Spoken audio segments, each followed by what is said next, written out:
match. See Zan of Team Lotus Box over on the right. Got to see him battle once yesterday.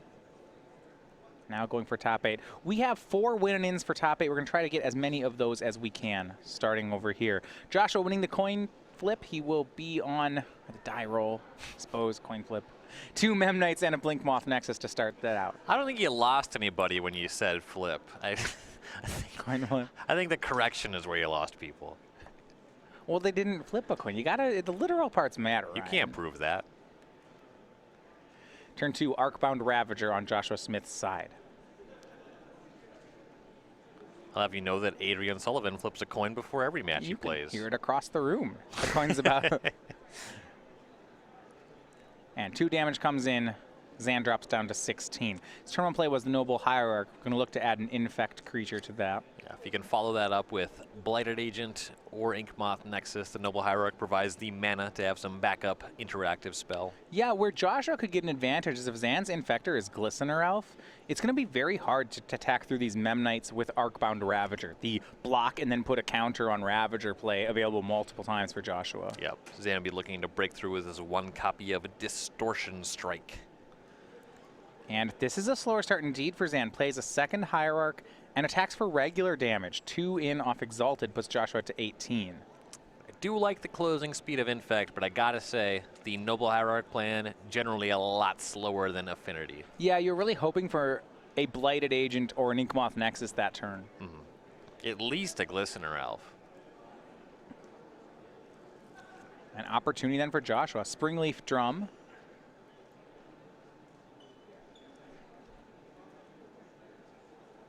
And then you're going to make 2 mana here to add another Arcbound Ravager to the board.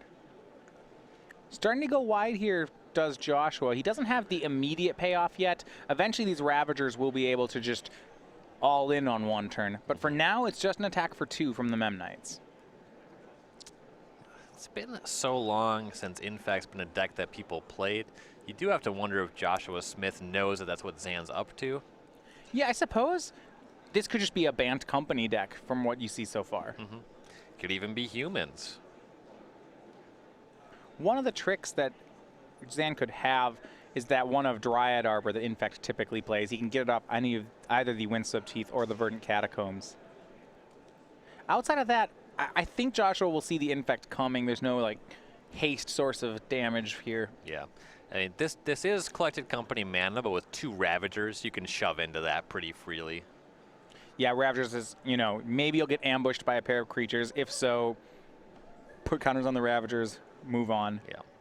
And here is a payoff for Joshua Smith. A copy of Steel Overseer going to be cast. And a swing for 4 from Joshua Smith. Just kind of small attacks, but they're going to add up here. Zan's down to 14, taking 1 at a time. Now down to 10, 2 fetch lands up. If the Ravager and the Overseer were in the opposite order, Smith would already be closing this game. Zan's been given plenty of time, but he's kept the hand with no Infectors. He doesn't have any closing power. Yeah, this is the kind of game, at least the speed that Joshua's presenting, where Zan has an opportunity. You know, Joshua on the play, it looks like he's going to have a turn 5 kill with no interaction. That's slow from Affinity on the play. If all you're asking for Infect is to produce 10 poison by turn 4, usually Infect is up to that task. Zan could theoretically win this one with a good combination of Pump Spells and Distortion Strike on the following turn. Maybe that's what he's headed toward. Joshua at 16, Zan fetches the Dryad Arbor. Or even just attack, no block with the Overseer. Sure. We'll see if Joshua respects the Dryad Arbor attack. You know, is he willing to put Steel Overseer in front of Dryad Arbor? It's not a play that feels particularly good, but might be necessary. Right, and I did just spy a Become Immense in Zan's hand. Yeah, I think he has multiple mutagenic growths, so it could happen.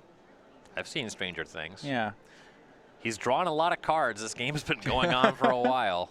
Zan's going to fetch here for Basic Forest. Might as well add another Noble Hierarch. And with 3 Exalted triggers, Dryad Arbor is going to attack for 4. Josh says no blocks. hold on. We'll see if does Zan actually have the ability to do 16. He might. Mutagenic growth. It's a 6. Zan's down to 6. Needs 4 more on top of the Become Immense. So how scared are you in Josh's situation if you just reach for the life pad and you say 4, and then Zan says, hold on, and starts casting mutagenic growths? Pretty worried. It's like, whoa, wait. Am I about to lose here? Zan, I don't know if he can cast another mutagenic growth for Phyrexian mana, and you see him wisely Yeah. tap the green for the breeding pool. Doesn't want to get Galvanic blasted. Yep. 8/8.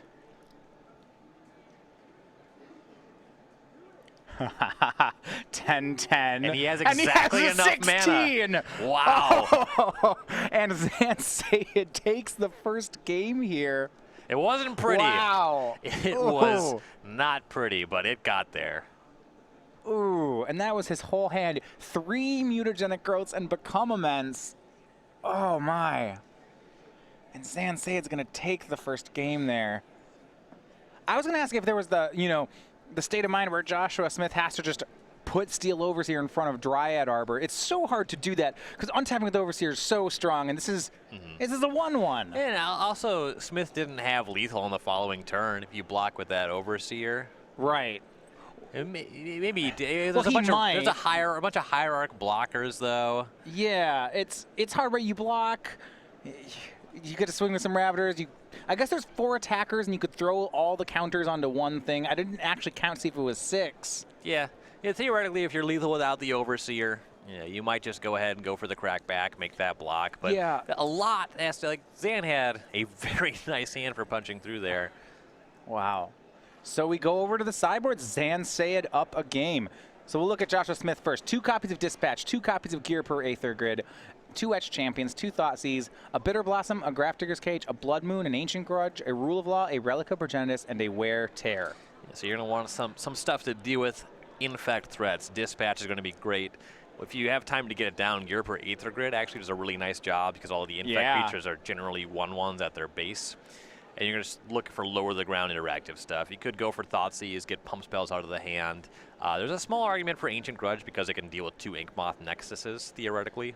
Yeah, 2 questions here. First one, Bitter Blossom. It does make a steady stream of 1/1s that could block, well, 2 of Zan's 3 Infectors. Is that good enough or too slow? Seems fine. I'm not against it. And the other one I'm looking at is Blood Moon. Zan's deck is only, it answers all the Inkmoth Nexus permanently, which is a good argument. Yeah, it's another thing that I will say I am not against it. That is reasonable. You do start to get heavy on sideboarding. I think you have to make a decision whether you want both Aether Grids or you want the Blood Moon. I don't think you can just load up on 3 mana red enchantments, especially because he's going to be leaving Galvanic Blast in. So you got to figure out exactly which one of these he deems to be optimal. I like Bitter Blossom a good deal more than Blood Moon. You just can't get too high a threshold of sideboard cards. Yeah. On Zan's side, sideboard 2 copies of Kitchen Finks, 2 Relic of Progenitus, 2 Shaper's Sanctuary, 2 Spellskite, 2 Nature's Claim, 2 Viridian Corruptor, a Dispel, a Grafdigger's Cage, and then 1 copy of Apostle's Blessing. This is actually, he has a lot too here. So you see some sideboard cards and some counter sideboarding cards here. So the Nature's Claim, Viridian Corruptor, heads up. These are both just very good against Affinity. Right. And Spellskite, it's both defends against removal spells and actually has a funny interaction with opposing Arcbound Ravagers. You can force them to target your Spellskite with Modular. They can decline to put the counters on it, but you can shift the target over to your Spellskite. Yeah, I also think I would want to see him go toward Apostle's Blessing. Because the card from Scarsblock, you actually can choose, I believe, protection from artifacts with it. Yep. Yeah, there's some red spells, some Galvanic Blast hanging out as well, so it has some options. We'll see if he goes toward any number of those. So they're going to have a second game. Joshua Smith is going to be on the play. Now over on StarCityGames.com, we have our Star City Games Creature Collection. You see these during our shows, on game night, as game night prizes. With October, the newest addition to the Creature Collection is the Vampire Night Fox, and you can now get that at our online store. You can have it on playmats or sleeves or in a player bundles. You can find these and previous Creature Collections at StarCityGames.com/Creature Collection. So to follow up on yesterday's biology lesson, okay. Dogs and foxes belong to the genus canine, and they separate at the species line. So the question I would then ask is, can they talk to each other? And there's a deeper question. Can it be said that dogs or fox talk at all? Yeah, they clearly talk. They make, That's That going they to speak in the same conclude language. today's biology lesson. Thanks for tuning in for that. We'll get back to the magic now. You know, I always wonder that if like a dog from the United States and a dog from Europe can talk to each other. Well, if You it's know, like if from it's the no- United Kingdom, Then probably. Well, there might be an accent difference, you know. sure, there's dialects, so you get Yeah. confused sometimes.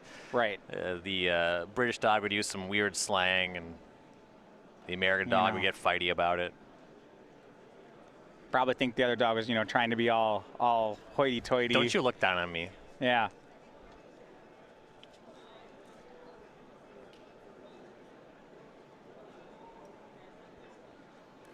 So game 2 will put Affinity on the play. And I'm interested, so that last hand that Zan had kept, I like this one to keep a no-infect creature hand. And that doesn't even, I'm not even saying it's wrong. I like it, okay? I got a plan. We have disparate opinions on the capability of no-infect creature hands. I don't play the deck. I mean, Noble Hierarch's real good. On the draw. Triple mutagenic with Become Immense is really explosive. That's true. If I have those, I mean, man. Yeah, it's not on the level of Legacy Infect. You know, you're not casting, what's the gain life one? Oh, Invigorate? Invigorate. Yeah, you're not giving your opponent life for the pump spell. No, it's like reverse Invigorate. You have to pay the life. And it does line up a lot better for the non-combat damage, or the regular combat damage kill with the Noble Hierarchs and the Dryad Arbor. Yeah, it's more possible to kill someone with damage. Legacy, yeah, Invigorate's just not even a card on that axis. A bunch of them combine well with Berserk, but... yeah, I mean, Berserk's just pretty nice. Yeah. Zan on a mulligan to 6 here, it looks like.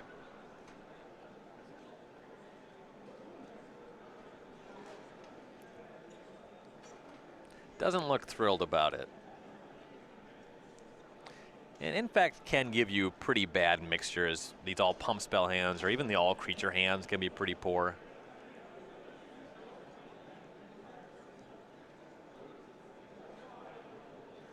Still contemplating the 6. And sometimes you just have to keep missing one thing. Certainly when you mulligan to 6, if you're going to go to 5. Well, I mean, this isn't an attrition matchup. You know, Joshua was not going to try to cast too many removal spells. And the more this looks like a racing matchup, the more I'm okay going to 5. You know, I don't want to mulligan to 5 against Jund basically ever, because they're just going to Thought Seize me, and then Fatal Push my card, and then I'm going to lose. But against Affinity, yeah, I could see it. Sure. Your turn 2 Blighted Agent might survive. If it does, all it really takes is 2 land, you know, a 5-card hand of 2 lands, Blighted Agent, 2 Might of Old Krosa, Snapkeep. In fact, it probably races the Affinity draw. Yeah, I mean, if you mulligan to the perfect 5. No, but I'm saying like that. But against Jund, that's never going to work. That's true. That's horrible. You're going to lose. I Yeah. don't. They would have to be, I don't know what they would have to be keeping Right? if you can't beat that. Yeah, but against Affinity, like, sure. Yeah. You force them to have a very small number of cards in their deck. With a Jund, you're forcing them to have, you know, 1 of 24 cards. Yeah, did you draw any of half of your deck? Oh, you did? Oh. Okay. Can you cast it? Oh, you have the correct mana? Okay. All right.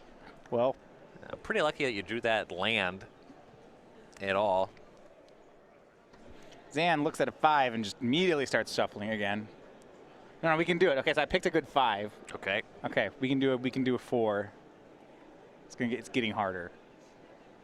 Well, before I used to say when they had Gitaxian Probe, they could even win on a 3. I could just say, well, he's got a probe in his hand, and then he's going to cast 4 of them and then become immense, and great. Okay, it's a little harder now. Yes. You know, you could Glistener Elf with 2 Might of Oak. That's not going to work. I think in Breeding Pool, Glistener Elf, Distortion Strike, Mutagenic Growth, and you just like peel another Mutagenic Growth, and then another one, you Distortion Strike and kill them across 2 turns. Well, instead of the Breeding Pools, we should make them both fetch lands, and then maybe we can get to Become Immense. We could maybe get to Become Immense. Yeah, the part that I'm into is just Distortion Strike, Breeding Pool, Glistener Elf. Yeah. Wrap that up with some castable pump spells. The first one has to be Mutagenic if we're going to miss on lands. Okay, so we're gonna only play 1 land. Yeah, for the rebound turn, you can have a All right. spell that costs mana.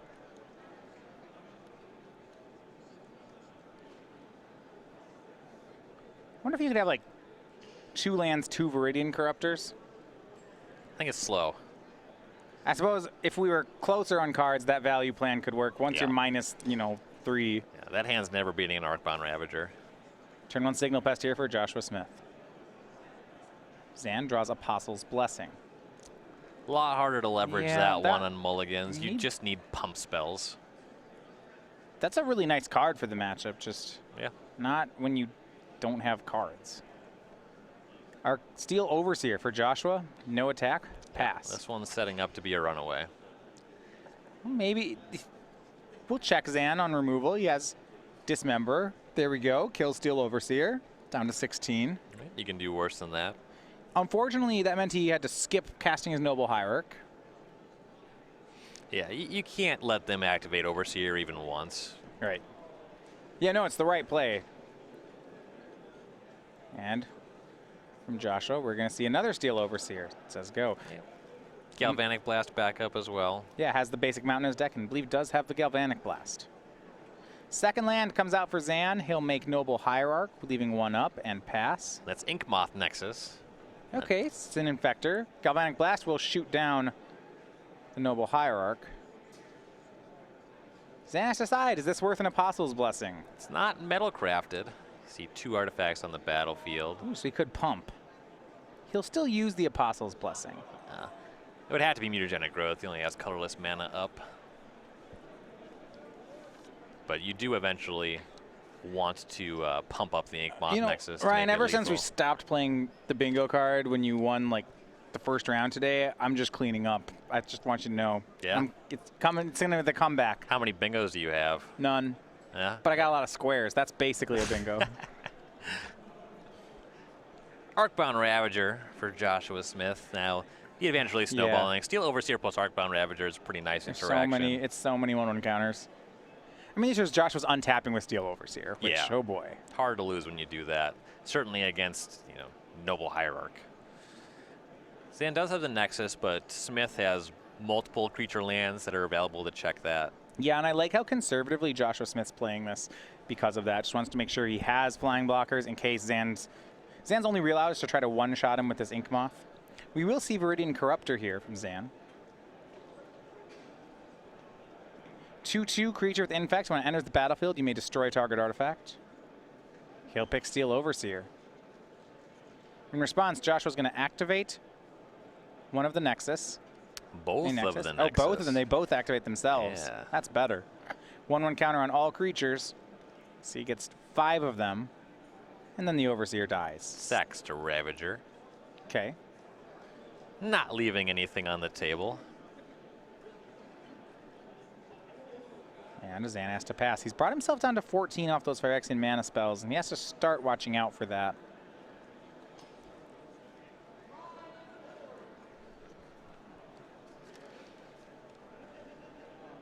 Mox Opal play for Joshua Smith.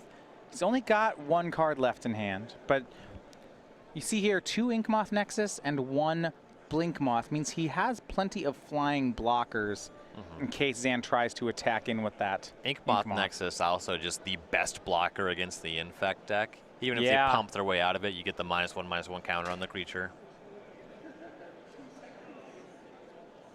Activate of Inkmoth and a swing from Joshua Smith with Battle Cry. 1 damage, 3 poison coming across.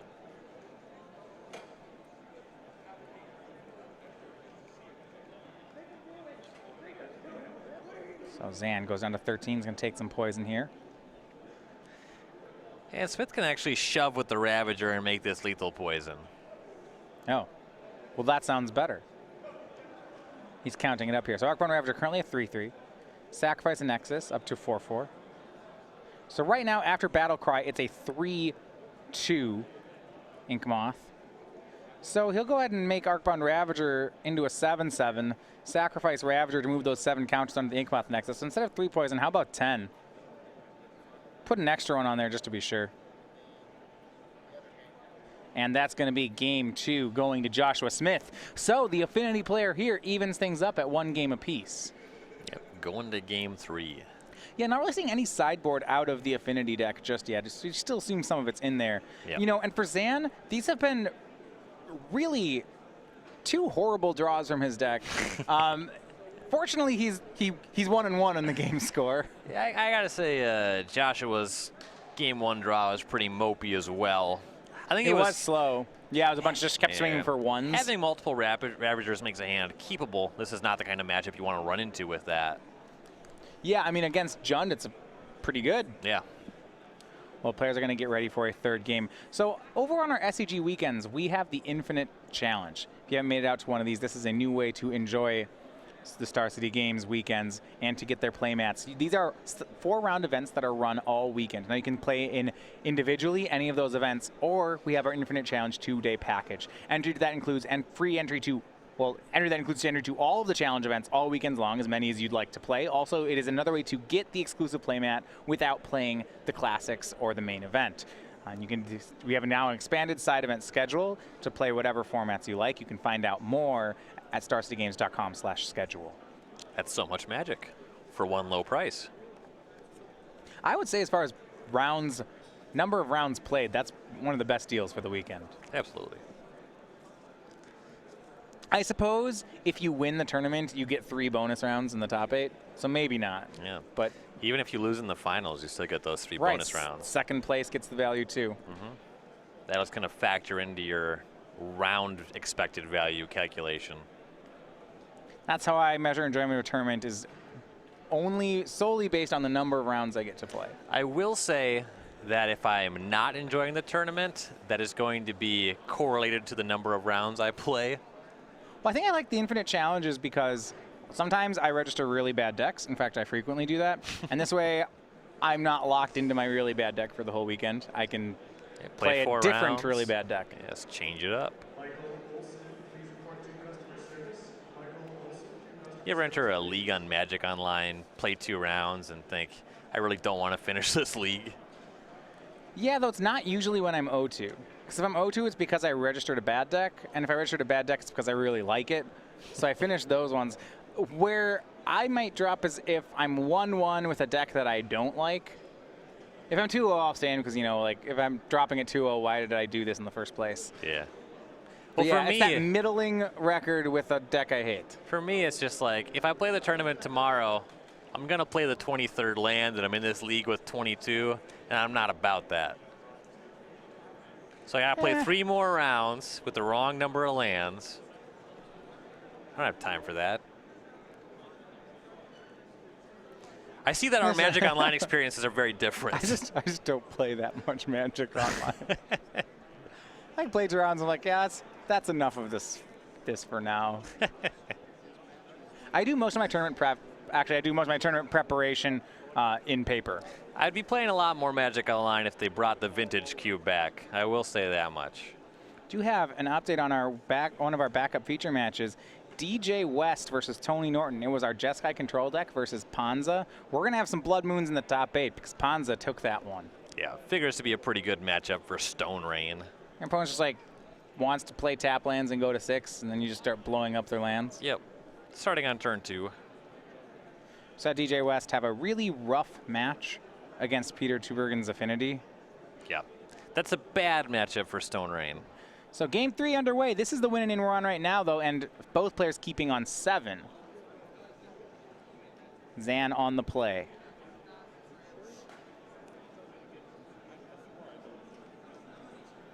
Do we see a Glistener Elf? I don't know. Yeah, he hasn't cast an Infect creature yet, actually, in any of our games. Yep. He has had an Inkmoth Nexus, and that was it. He cast Viridian Corruptor. You're right. I was and then I was thinking about promptly. I was thinking about Glistener Elf for Blighted Agent, but you're right. He'll start with Noble Hierarch. Doesn't want to change up the strategy now. It's going to be Springleaf Drum, Ornithopter from Joshua Smith. Is there more? Yes, there is. Vault Scourge. He'll go to 18. This is not really the matchup where lifelink matters. I watched game 1. That's true. You're absolutely right. If you didn't play Modern when Infect was one of the best decks, and you're going out for this match, you'd say Lifelinks, the Vault Scourge might be the most important card for Joshua Blocks Smith. Inkmoth Nexus, gains life, boom. But Zan now presents a real Infect threat here, turn 2 with Blighted Agent. Also leaves up Breeding Pool, suggesting that he might be able to protect it from a removal spell. Yep, any number of tricks could be available here. See second Springleaf Drum from Joshua Smith. You can use the Ornithopter to make a mana. Leading on Springleaf Drum on turn 2 here does not inspire confidence. Yeah, it's for Signal Pest. Now, I did get a glimpse here of Joshua's hand. If he doesn't lose on this turn, he's got a gear per Aether Grid for next turn. I really like that on this board. Yeah, that one is quite powerful. Plays another Vault Scourge and passes. So now with shields down, the question is how much Infect can Zan put on him? Yep, this is the test. See a Groundswell and a Mutagenic Growth, but it may stop there. That is, well, you have Exalted up to 2. You have 6 points of pump. That's only 8 poison. Though if there's a grid next turn and you cast it off of 2 drums, that taps 4 artifacts, it only leaves 1 grid activation. Yeah, I mean, Joshua would really hope that he draws a land, Yeah, that's so that he not gets gonna another do it. activation. Misty Rainforest we see here for Zan.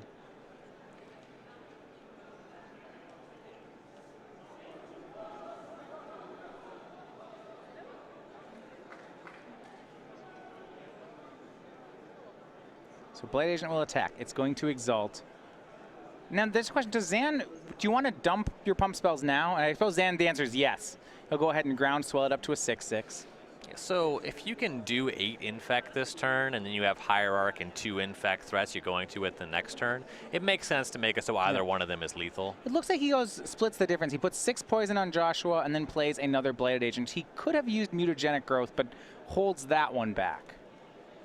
Looks like his hand has a 3rd Blighted Agent in it. If Joshua can stick this Aether Grid, it's not going to matter how many Blighted Agents Zan has. And Joshua draws the land. Yeah, with that land, that would leave him 2 activations. He'll have to tap 2 artifacts to cast the grid.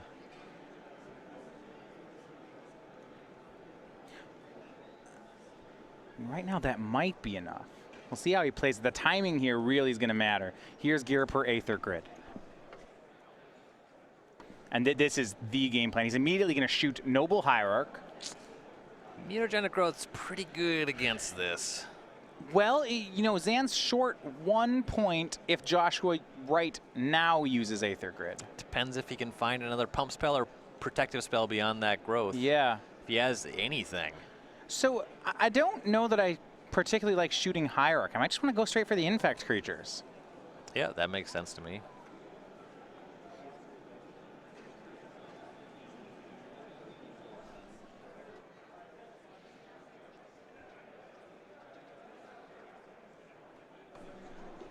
See if Zan fires up the Inkmoth Nexus. Yeah, there's this interesting dynamic here. You'd say like Zan has 3 attackers in the growth, it's fine. If Zan attacks here and if Joshua tries to shoot a Blade Agent, he'll lose. But if he does nothing, and he correctly does nothing, Zan can't actually win this turn. Yeah, Josh will get another chance at activating grid on his next turn.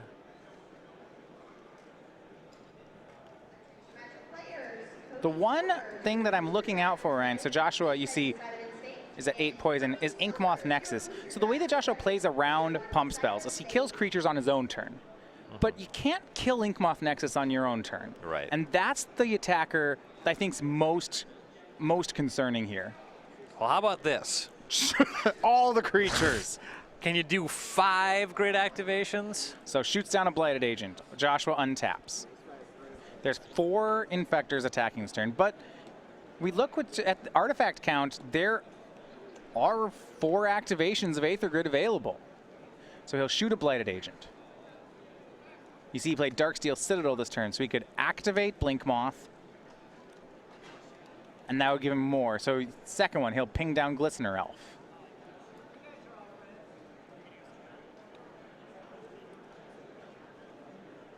But he's going to be short. I think the Inkmoth Nexus, if there is a Mutagenic Growth in Zan's hand, can kill him. Actually, he's going to use Mutagenic Growth to save. Joshua will ping again. curious usage of the growth by Zan there. Yeah, out of cards here.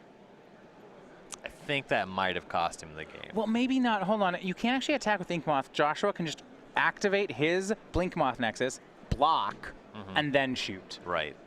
So Zan doesn't have the win, not at that point. But he could have leveraged the growth better, I think. Yeah, we'll see. He's going to activate Inkmoth Nexus and attack with 2 creatures. And Joshua, he's playing this so well. Here's Blinkmoth Nexus. The only play he has, he's going to block Glistener Elf. Okay. And then he tries to shoot Inkmoth Nexus. That was really dangerous by Joshua. To try to shoot Blinkmoth, the Inkmoth Nexus. If Zan had a pump spell, he would lose. He could have just gone to 9 poison. Yeah. It would have to be 1 off the top, and I suppose that's the estimation there. Well, yeah, but he didn't have to play into it. Yeah, I mean, you already said that. You're right. Okay, okay. What do you want from me? But Zan misses the check on the pump spell, and now Joshua can go to work. He's got all these Girapur Aether Grid activations set up in defense, and with Zan, 1 card in hand, drawing off the top of the deck, it's going to be very hard for him to reload. Yeah, and Joshua actually leaves up in excess of activations. He's leaving up 3, and Zan's only drawing up to 1 card. And yeah, it looks like he's going to use Aether Grid just as the win condition. Zan says go, and so end step Joshua will start shooting him with the Aether Grid.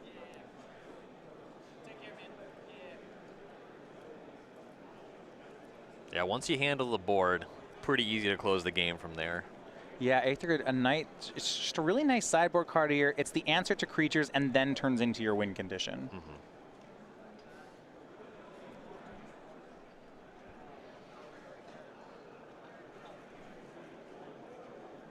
Swing in, puts Zan down to 5. 1 more draw for Syed.